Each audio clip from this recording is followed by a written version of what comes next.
All right, welcome to Project 4, Landscape Dioramas for Photography, or how to use photography to make weird stuff in your house that you then photograph like it's real, sort of like it's real. So this is a project that I got the idea of actually because a lot of art instructors right now are having to do exactly this, move to online classes, and we're sharing a lot of resources. And so I found an article that was shared by another art instructor about another art instructor's project that was online, about building landscape dioramas to photograph. Now, landscape is just an element of it. You can have a lot more than landscape in the particular image. You can have human forms. You can kind of do just about anything you want. You just want to have landscape as an element of the image that you create. And how much element that is going to be up to you to a degree too. So let's talk about uh, the objectives of the assignment and what a diorama is, and then go through some examples and show you some artists, and do yourself a favor and do some great web searches. You can do a web search on dioramas for photographs, dioramas in photography, uh, dioramas in art, and you'll find a lot of interesting artists. Gregory Crutzen diorama work, you can even look up that. He went through his diorama period to a degree. I haven't worked much in dioramas. I've had friends that have quite a bit. Uh, and I dabbled a tad bit, I guess, in grad school in a project I did with two other photographers that was based on a book by an Italian writer named Italio Calvino called Invisible Cities. Um, but outside of that collaboration, I haven't really done much. I've always admired it and the artists that work with it. And I'll show you some examples of other artists um, as I talk about the videos, or when if you come to office hours, I definitely can show you some more work. Check out Carol Walker, is pretty phenomenal. Laurie Simmons, another one. Gregory Crutzen, like I mentioned. Um, you can even do a web search for famous diorama photographers using diorama. Look up Hiroshi Sugimoto, and I'll make a list of these artists on the assignment paper that will be linked in the module. So let's talk about the objectives. So the objectives here is you're going to make two landscape dioramas that you're going to photograph using materials as creative as you want from all around your house. So you're going to end up turning in two final edited images, one of each landscape. Uh, you'll turn those in through the method of e-portfolios that we went through in the first week. Review those videos if you need. Also talk on the discussion pages to your fellow uh, classmates who have turned in e-portfolios already. Excuse me. So the e-portfolios, you build them in Canvas. You get to that, of course. I gave two videos. I made one the very first week we were doing online, the Friday of that very first day we were back online. So check that out in the 10-week module area. It's under student resources is the syllabus addendum. And at the bottom of that, you can click to the Zoom recording I did of how to build an e-portfolio. There's also links in the 10th week module that's on our homepage. There's links to a YouTube video also showing how to build e-portfolios. If you need more resources than that, uh, do a YouTube search for Canvas ePortfolios and you'll get dozens of videos. So, and thank you to those that have already turned in Project 3, and you end up, what you have to do is you have to email me the link to your ePortfolio. And that link, if you go to the first page, the home page of your ePortfolio when you build it, just copy the link out of the browser on that page and then send me an email and paste that link in the email. And that'll be turning in your project.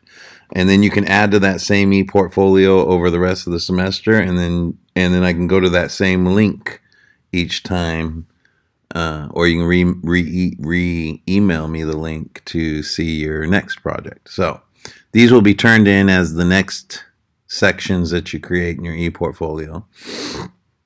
Along with the 2 final edited images, you're going to upload a shot of your setup. So 1 shot of each setup, from a little further back so I can see how you built it. My video of this recording will show you plenty of that. So you're going to get to see some from an artist friend of mine and see my first attempt and how it went. So there will be videos linked in Canvas of me building and lighting some dioramas, as well as videos of the edits of the final images. I already made a video of the edit of the final image you'll see in this PowerPoint video. And it didn't have any sound, so you can see the edits, but there's not me talking about what I'm doing, so I'm going to have to remake that one. So that will be coming. So let's start off with, what is a diorama? Some of you might wonder exactly what that is. Some of you may remember building one when you were in 3rd or 4th or 5th grade. I think even 6th grade has some diorama making. If you've been lucky enough to have the 3D design class with Dawn Hart, one of her assignments is always dioramas, and so you might be familiar from that class of how to make dioramas. Shadow boxes are a type of diorama also. So here's the 4 types of diorama in the actual definition of diorama. A scene, often in miniature, reproduced in 3 dimensions by placing objects, figures in front of a painted background. So we're kind of doing that. It's kind of like that. You'll see. You don't have to have human references. You can if you want, but it's really all that is required is the landscape elements. And so you're going to see all sorts of different types of dioramas. You may remember, if you've ever gone to a natural history museum or to a museum of just about any type, you may have seen full-size, life-size dioramas that are either in front of painted backgrounds or photographed backgrounds that are often backlit or lit from the inside. Another type of diorama comes from art history, older works, a spectacular picture, partly translucent, for exhibitions through an aperture, so through an opening that's made more realistic. So it'll be like a little box that you hold to your eyes, kind of like the equivalent of a Viewmaster, but built in space with tiny miniatures. And then sometimes dioramas can be rooms that create entire scenes, almost like play stages.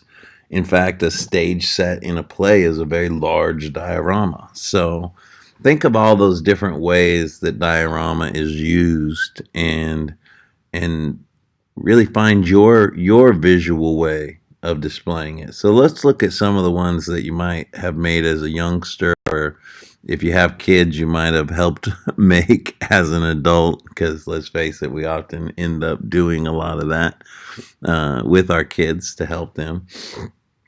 So you'll see this one on the left has like a hunting scene, I think. You can see how they've used rocks and little blue elements to make the water and the creek, and they have astroturf for the grass, and they've used some like twigs of trees to be trees themselves, and then this kind of painted background. It looks like an aquarium background or something like that.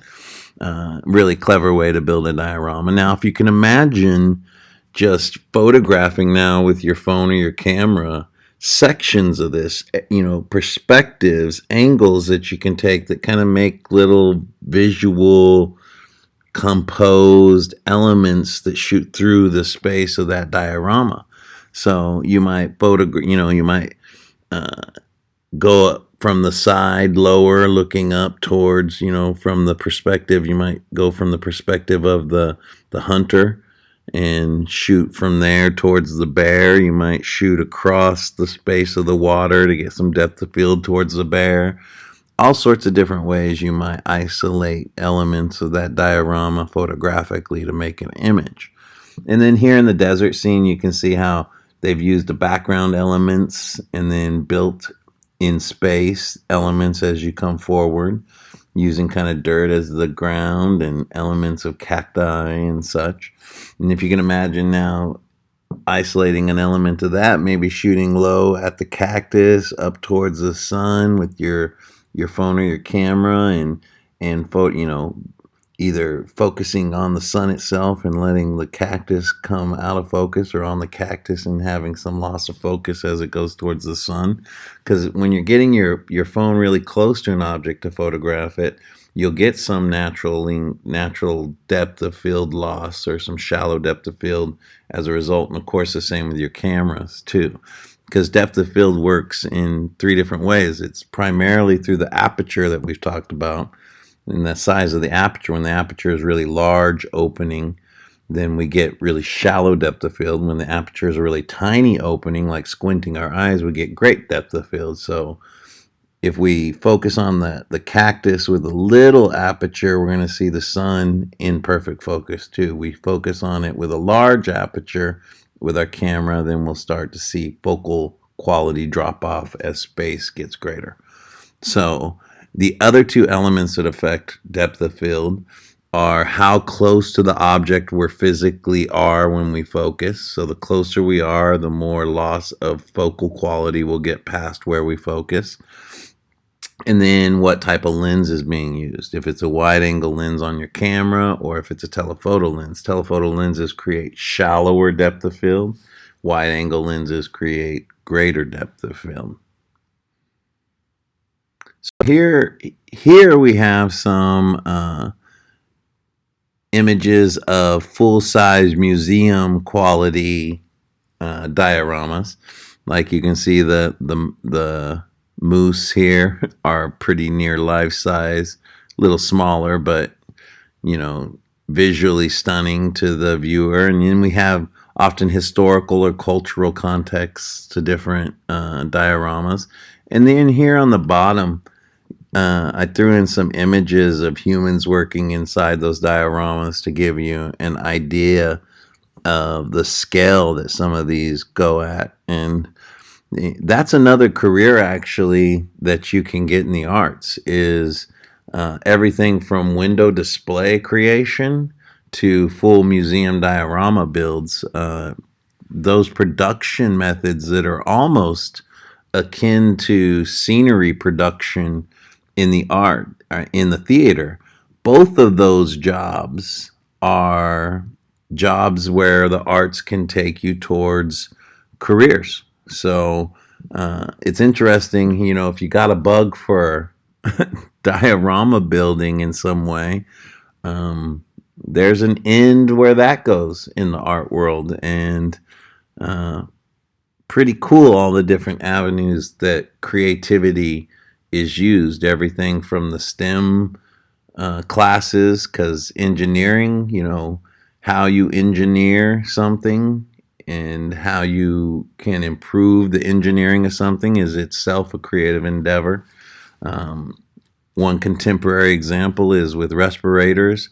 Dyson came and designed a respirator in a single day and had it produced in another day as a working model, and now is mass producing them to try to help with this current pandemic situation.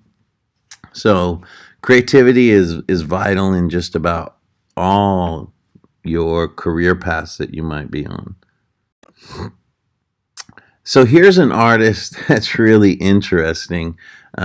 He takes historical photos, then he builds dioramas of them, and then he photographs those dioramas. And it's an interesting aspect to me of the work. Uh, there's a link in the PowerPoint. I've uploaded the PowerPoint also to this. It's not the video, but just the slides themselves, so you can re-reference them. And there's a link on that slide that you see down here, the F stoppers, that you can click on to go to see more of this person's work. It's pretty remarkable stuff. And it's an example of somebody getting, very elaborate in the production of their images. But I do want to let you know, if you start looking at those images, you'll notice that if we look at this one on the side here of the I think that's Hiroshima, if I remember correctly, or it may be a test. I can't remember for sure. But if you look at over here how they've built the cloud up in what almost like batting from a stuffed animal, or even cotton balls to a degree, and then use fishing line to string the clouds across, and in front of the main cloud that's being built, which is built on two cardboard tubes that are inside of each other and then come up into this mushroom shape. And then applying amounts of gray and black spray paint in areas to create the texture and the change of tone like it is in the photograph. And then you can see he's using some studio level lighting in his, which I won't be using in my examples. I'll be using cheap lighting. So don't worry about not having expensive access to things. We're going to make do with what we can. And like some of your Project 3s I've already seen that are related to the pandemic came out great. So you guys are doing a really good job. Hang in there and keep working towards that. Here's some other ones here. This is from a DIY, WikiHow DIY, on how to build dioramas that I linked into the pages on our module. And here's an example of someone using broccoli as a kind of a tree element and these miniatures along with it, photographing them. Some fun use. I'm really been thinking about how to make a landscape with only food. So I'm hoping that that works out. I want to try to do that. Been thinking about different ways I could use torn up pieces of bread and mounds of fruit and things like that. So that's brewing in my mind still. The videos that will be uploaded later Monday will have one of my I did a silhouetted diorama scene based on Icarus, the myth of Icarus, and you'll see my first attempt and the final product of my first diorama at the end of this lecture here. So here's those two examples. Check out the WikiHow article that's linked in the modules. So here we have examples of dioramas with silhouettes here. We have this hanging scene. We have this scene that's cut into a paper towel holder or roll holder. These are made by layering different densities of material that you shine light through, these two here. And then you see the image of the soldiers that is recreated by that artist that I was talking about in the previous slides. You can see them here. The diorama is below that he made to shoot that recreation of the historical photo. Silhouette is a great way of working in these with these dioramas. It creates really dramatic lighting effects and dramatic work. And the artist that I'm going to talk about next also works with silhouette. This artist is Angie Pember-Brocky, and she is one of our favorite, my wife and mine's favorite artists, and she works in silhouette, often creating diorama images using natural light frequently, uh, and she shoots with a in old historical.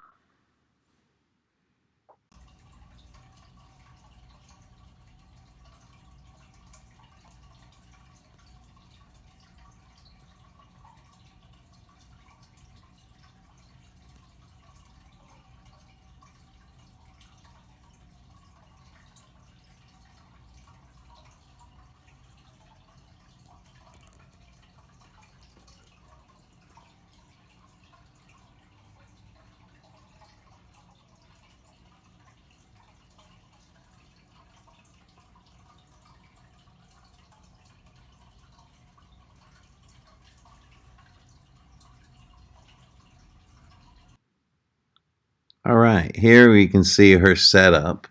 Her setup here is she's using a window and cheesecloth over that window with the natural light coming in to create the lighting effect that you're seeing in the stone on the right hand side. And here you can see she's cut a silhouette of a female form. I love the way the hair is done, waving off. And then birds in the sky that are cut out very nicely with some nice detail to them. And then in the foreground kind of element, she's created this kind of natural landscape element to it with baby's breath and some dried like fern material.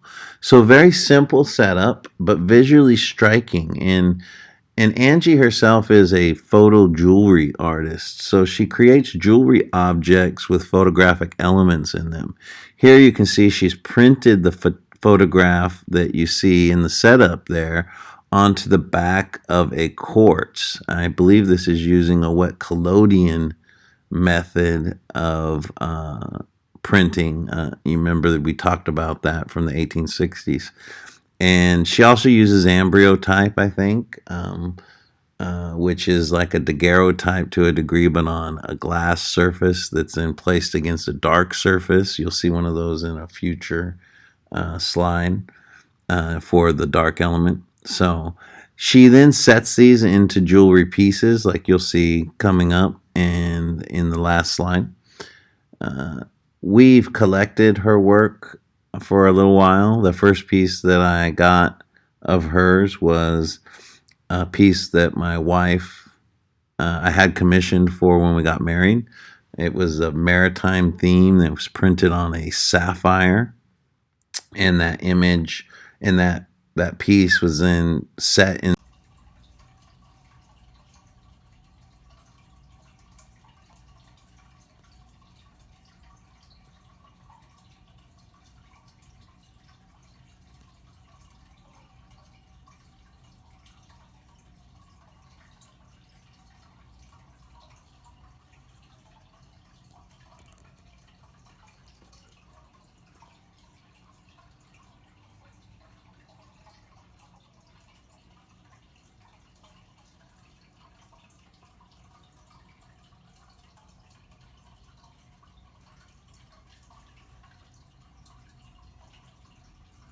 silver and had 13 round.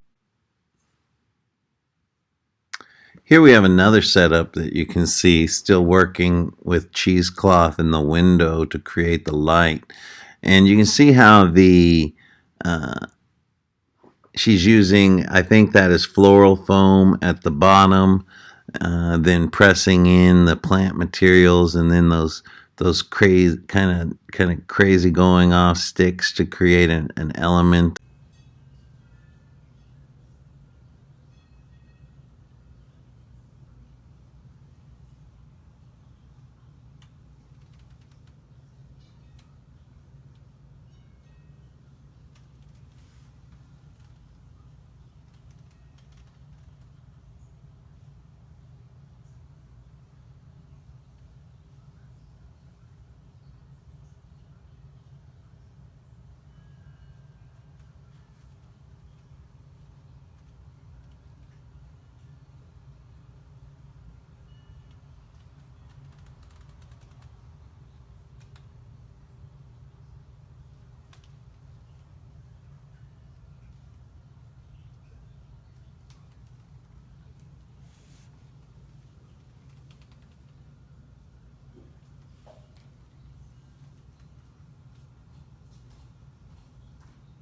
that's like tree-like, and then you see birds again. A common motif for Angie is birds.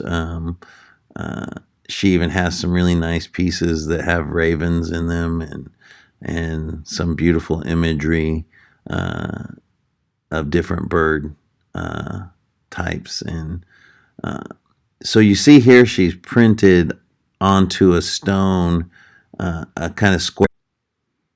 All right, here's another setup of a night scene, and I'm going to be trying to do a night scene. You'll see a video of that coming up, probably uploaded Tuesday. And this one, I like the nautical quality of it, the tiny boat, the big moon, and the waveforms that the boat's sitting on, and the stars and the variety of stars in the sky.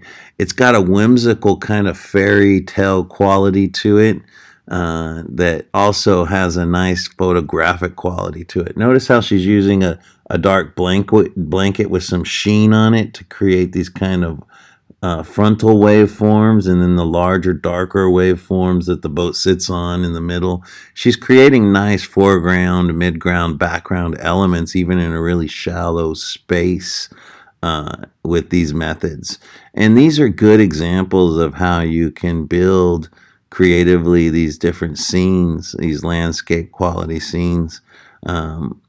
She's using a construction method that's pretty straightforward visually, and you can certainly mix it up and be more more creative with materials, and do a less straightforward, more interpretive kind of way of building your landscapes. But you can see now, printed on the lapis on the bottom right hand side there, you can see how beautiful that image has become there. You can see then above it the kind of framed image. I'm really grateful to Angie for sending me these behind the scenes shots and supporting me delivering this information to you, and using her as an example. Really gracious of her. Now here's another scene. This one of kind of cathedral church style kind of imagery with a cutout, almost rose window like Notre Dame there in the main building. And then she's using the cheesecloth like tool kind of in the front to create foreground with some baby's breath in there, and using the cheesecloth again on the window to create that really great lighting. And you can see simple ideas that are done, executed well, creating really nice visual elements. And here you can see she's printed that onto a faceted stone. You can see how it's picking up different elements of light on the facets on a nice oval kind of, it almost like a miniature frame, looking at the photograph through a miniature frame. And that, even the idea of having glass on the front of a frame that is curved like that is even hearkening back to some older ways of presenting photographs. So being reinterpreted in a jewelry form is really to me really interesting kind of way of combining the past and contemporary things to make these new really precious objects. And here's one of my favorite setups. You can see this really dramatic tree that she's cut out as silhouette, using the wispiness of the cheesecloth as kind of atmosphere below, and then the way she's printed it in the image on the right with all those fissures and occlusions in the quartz itself that create a almost anxiety kind of dynamic quality to it. And here you can see on the more faceted stone, it's a little quieter feeling to that particular setting. So I encourage you to think about how you can use simple materials and light in simple ways, like backlighting, using the window light coming in and just doctoring how it comes into our environment, how we diffuse it to make the light spread and be softer, like through the cheesecloth, or how harsh it is when it comes in directly through the window onto elements. Don't be afraid to add light to your scenes using flashlights, the light on your phone, other lights you'll see in my videos that I used. Any type of light that you can think of. I even use candle in one of the examples coming up in video. So lots of different ways. Just be safe, and remember, if you're using incandescent lights of any kind that get hot, don't place materials over them that could create fires. LEDs are your safest. They don't produce heat of any significant amount. Compact fluorescents don't produce a whole lot of heat. You don't want to put too many materials around them, but they can produce strong qualities of light. So think of all the different lights you can use to create light quality elements, and then watch the videos and see the techniques that I use in those videos too. Beautiful work there. And here you can see another setup of the woman and the birds, a little different foreground element. And I just wanted to show this one for how it's printed on the inside there, or presented in the setting there. Really just a beautiful piece.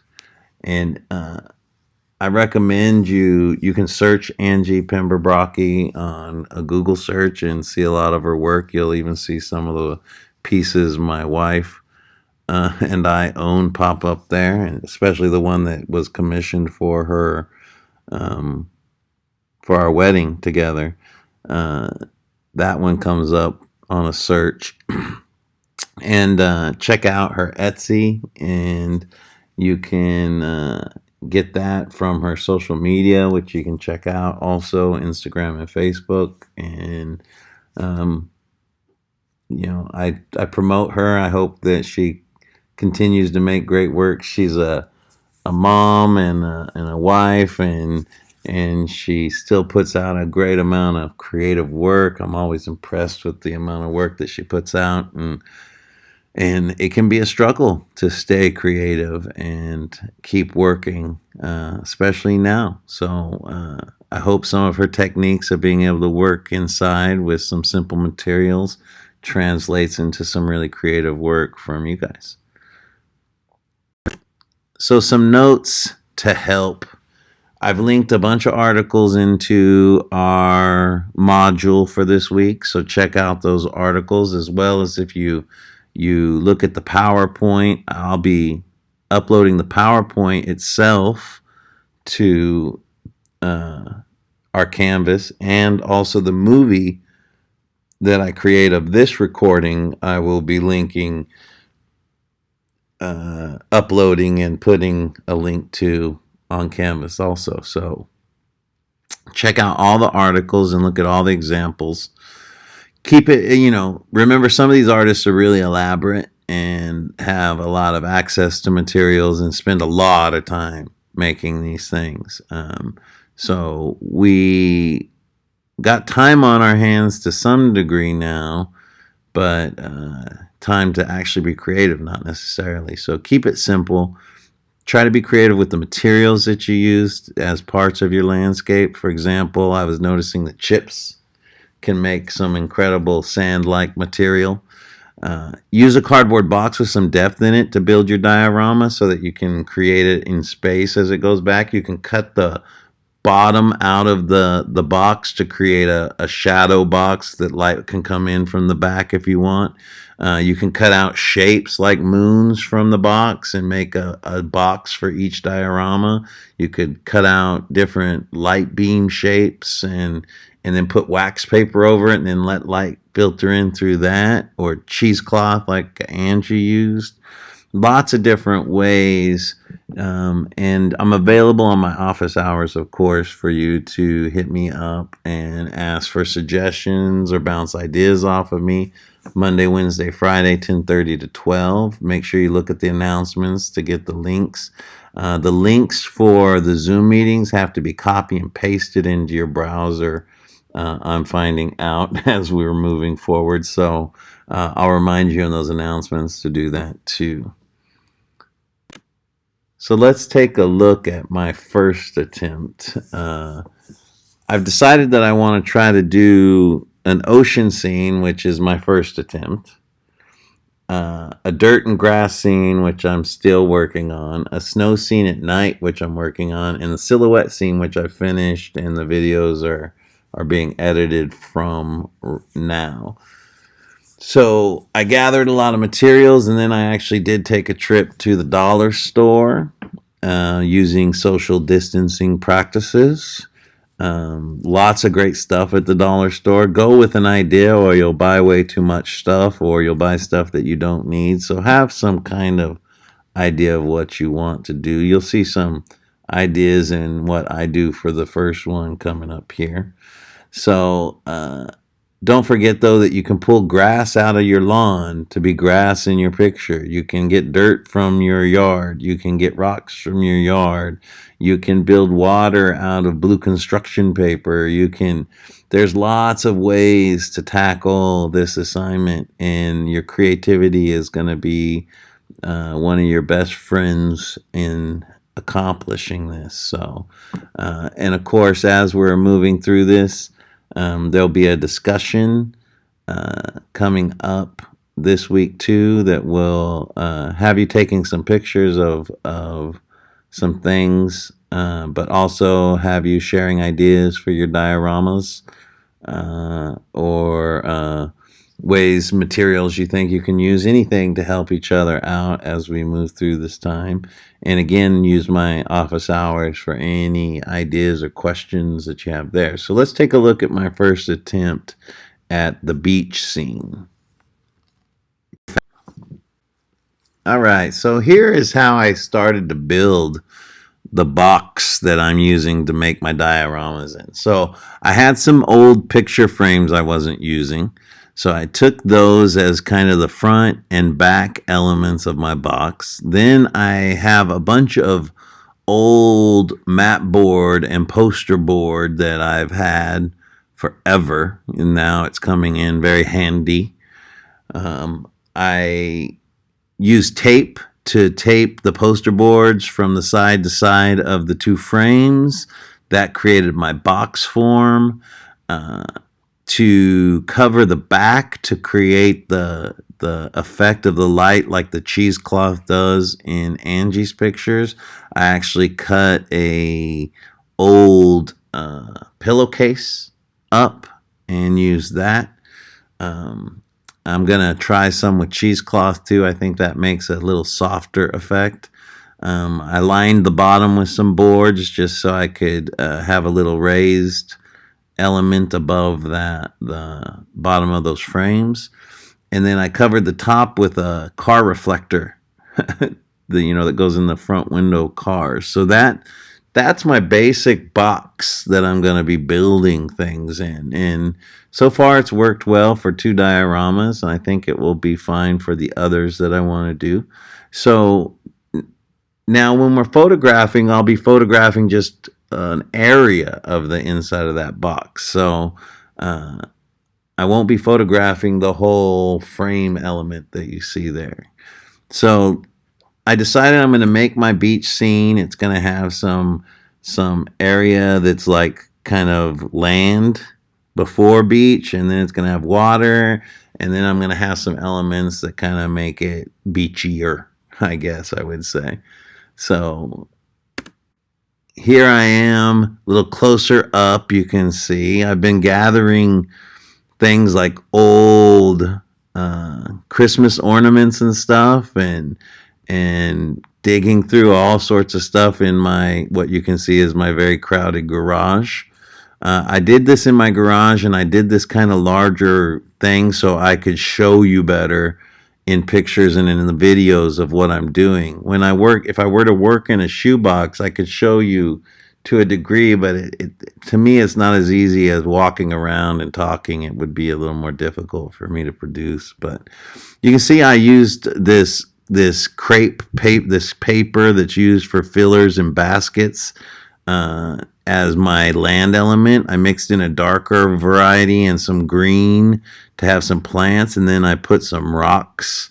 You can see in my final shots, those don't even show up. So I was doing more than I needed to do in this foreground element, but I'd rather do that and have the options of shooting these different angles, even if I decide on one that doesn't include everything. So build out for a bigger idea and narrow it down as you need to. So you can see then I have blue. It's a great time for this stuff right now because of the Easter that isn't as Eastery as it usually is. But people still, the dollar store is still filled with stuff to make baskets. And if you happen to be still making anything like that for kids, you might have some of these elements on hand.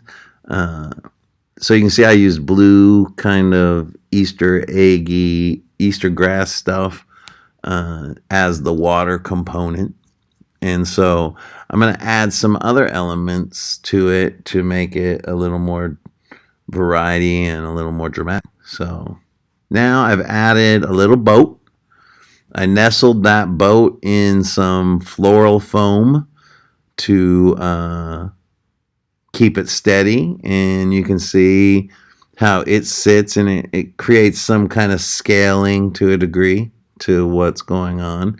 I wanted to add a bird, so I took some black construction paper. I drew some birds with marker on it, and I cut one out. I taped it to my pillowcase. I then framed what I wanted to be in the final image, and I took it with my phone, this particular image. So I didn't use my regular camera. This is just on my phone. And, you know, it establishes what we need for the assignment in making a landscape. It's even using a silhouette image in that, another element. And I mean, you could add, I looked all over for a Barbie because I was going to bring Barbie legs coming into the bottom left, up into the bottom left, coming up like it's laying, like they're laying on the beach, and I couldn't find a Barbie. I swear my kids used to have a bunch of those, but I still couldn't find one in the garage. So then I went in and edited in Hypsomatic and Photoshop Express on my phone to produce my final image, and this is the final edit. I increased contrast in the background to give kind of this element of sky going on. I added texture like old photographs. I decreased my focal quality with some tilt shift effects and Hypsomatic to create this kind of vignette of focal loss. And then, you know, composed it to have the element of the ship here. And it's kind of a pun on our current situation since cruise ships have been kind of singled out as bad things now. I thought, oh, I'll put one in my landscape diorama that I'm going to photograph. So I'm actually pretty pleased with the way this first one turned out. There's some things I learned from it already that will make my next one a little easier, and some different angles that I can work in. But I'm enjoying this way of working. It allows me to work at all times. You know, I can control light pretty well. You'll see in my videos I've scrounged different lights of different types that I use for these images, and you know, we're just figuring out ways we can stay creative and making stuff in this difficult time period. And I encourage you to be creative. I encourage you to keep striving and communicate with me all you need to get what you need as we work through this. Make sure you review the announcements and the videos that have been put up. And look at the questions that a lot of your classmates have placed on the discussion pages. Those are really helpful. And of course, hit me up on my office hours. Like I said, Monday, Wednesday, Friday, 10:30 to 12, live on Zoom. Those announcements and links to Zoom come out those days, usually about 20-30 minutes before the office hour. So I look forward to seeing your incredible landscape dioramas. And remember, this is a soft uh, deadline. That's an oxymoron, isn't it? But you just need to have these turned in by the beginning of finals week. So that I think May 15th is the last regular day. So, as you need to take time, take time. But make sure you are working and getting it done so that we can make the best out of this semester as it's gotten different this time. So check out the videos and the links to the articles, and check out the videos of the dioramas I make as we talk about lighting in those and exposure and other aspects that we've been learning in class. Talk to you soon. Faceted stone that has a strong kind of inclusion in it. You can see the spiking of this kind of ore that's going through the quartz, and then you can see the image in the back. Now, notice as the image moves around that it's an ambryotype, I believe. And so when it's up against a dark background, it's a positive image, like you see the dark birds. And when it gets on a light background, it becomes the negative image. And that's how ambryotypes work. So when she gets this into a setting that's the silver, it will become that positive dark image like you see in the silhouette of the window right there, not the negative image. So another interesting kind of way that an old photography method is used on these stones to create image quality. Really excellent work. On sapphires around it, and Angie and I talked about it for quite a while, and then she made the image onto a stone, and I loved that. And then she made a setting, and it was just absolutely perfect. And now I think we own 5 or 6 of her pieces.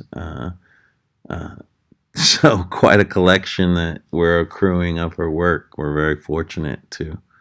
And here's a little video that's actually embedded in the page to show you the actual image.